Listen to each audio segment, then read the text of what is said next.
Hi, want to know how to hide or unhide your secure folder on your Samsung Galaxy A25? So, as a first step, let's take a look. I can see currently the secure folder on my app list. But if you would like to hide it, firstly, we would need to open settings, then find a tab which is named security and privacy. Here, scroll down and look for this tab, more security settings.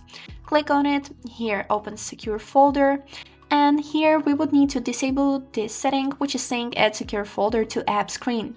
By clicking on it, we can hide it, and then you won't be able to see it on your app list or on your home screen if it was there. Now, if you would like to enable the secure folder on the home screen again, we would need to go back to the settings to the same tab, which is named secure folder, then enter our PIN code to confirm, and then just enable this setting again. And this is it, the secure folder will appear on the app list again. That's it, I hope this helped. Thanks for watching.